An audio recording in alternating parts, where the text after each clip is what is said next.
Salut aux makers et graphistes en herbe, on va voir aujourd'hui comment créer un motif. Donc c'est ce que vous avez ici de ce côté-là. Voilà, donc un motif ici inspiré de style Memphis, un peu rétro. C'est à la mode, donc on va voir comment le créer. Alors, c'est assez simple, vous prenez l'outil plume et vous pouvez commencer par créer donc votre motif. Alors ici, hop, voilà, je vais essayer de reprendre un peu les formes que j'ai faites. Donc là, je vais juste dire, bon bah, pas de fond, donc je clique ici, voilà. Ensuite, une fois que j'ai créé donc mon premier tracé, je vais le paramétrer. Donc je vais aller dans contour, ici je vais le faire grossir volontairement à 10 et je vais optimiser mon contour. Alors je vais zoomer, hop, pour que vous puissiez voir comment ça fonctionne. Donc contour, donc là je vais choisir des bords arrondis, ensuite des angles arrondis, voilà, un peu plus doux. Une fois que c'est fait, je vais ajouter donc d'autres éléments. Ici j'avais ajouté donc une sorte hop, d'équerre. Tac, bon, là je le fais pas au millimètre. Ensuite j'avais ajouté, ah non, hop, j'ai fait un mauvais clic. Ah, c'est pas vrai, voilà. Hop, donc j'avais ajouté ça, je vais le couper avec le raccourci C. Hop, donc là je vais donc faire V avec la souris, sélectionner ça. Ici je vais recouper avec l'outil donc raccourci C et je vais donc sélectionner ça et le supprimer. Hop, il me manque le petit trait, donc raccourci P pour la plume, et je refais un trait.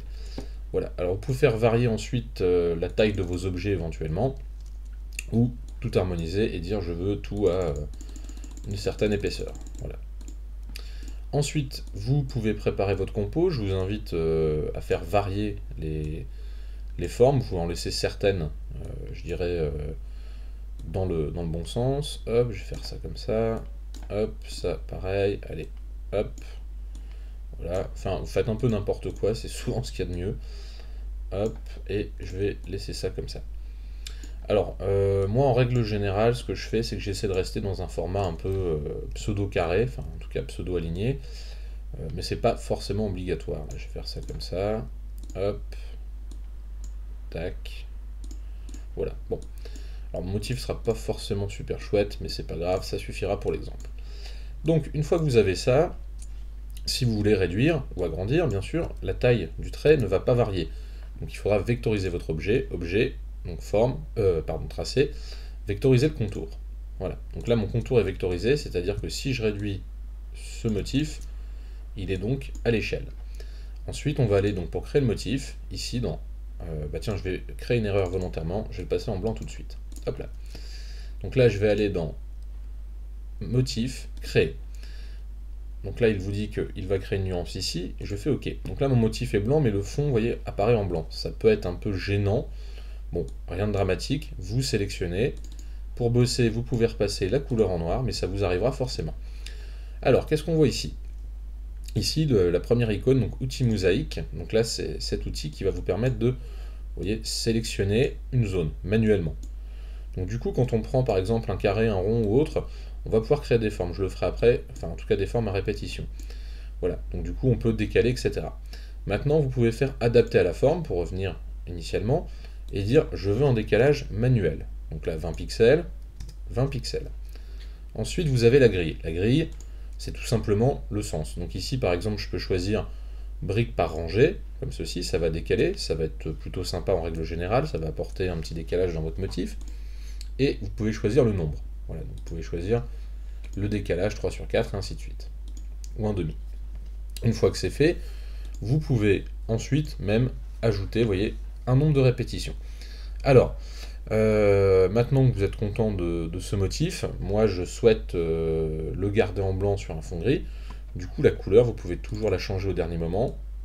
Hop, si c'est un motif blanc, et tout apparaîtra en blanc ensuite. Voilà. Je clique sur terminer. Je prends ce petit motif, je le mets de côté et je vais créer maintenant un nouvel objet, donc un rectangle ou un rond, peu importe. Et donc peu importe la forme, je dirais même d'ailleurs, et je vais appliquer ce motif. Donc c'est-à-dire que au lieu d'un fond blanc, je vais dans mon nuancier et je dis mon motif. Voilà. Et il va s'adapter complètement à tout l'espace. Donc ce petit outil est très sympa pour créer des fonds d'écran de style rétro, ou simplement créer des décalages de lignes, des décalages de cercles. D'ailleurs, c'est ce qu'on va regarder ici, parce qu'avec un simple, donc là je vais mettre mon motif ici, avec un simple rectangle, Hop, là je vais réinitialiser mes couleurs, voilà. Je vais dire pas de fond. Hop, je vais garder mon rectangle et je vais même améliorer un peu le contour, voilà. Et je vais utiliser mon rectangle comme objet. Alors vous pouvez même lui donner une forme au départ comme ceci. Objet, donc motif créé. Ok, donc là, vous voyez ici, il vous dit qu'il recrée un nouveau motif. En fait, on peut retravailler donc ce motif. Donc là, comme on l'a fait tout à l'heure, vous voyez, je peux venir faire varier ici, ne serait-ce que sur une forme simple, de façon à créer des motifs géométriques, je dirais, qui vont illustrer une forme, mais en tout cas, à partir d'un motif simple, enfin d'une forme simple, on peut déjà créer plein de systèmes de motifs. Voilà, avec des croisements, etc. Donc ça peut être assez pratique de venir un petit peu bidouiller dans l'outil et de créer des motifs un peu originaux comme ça, parfois un petit peu par erreur, mais c'est pas grave, c'est fait pour. Et ce petit outil de mosaïque, il est fait pour ça, donc à partir d'une forme très simple, on peut déjà créer plein de formes sympas. Voilà.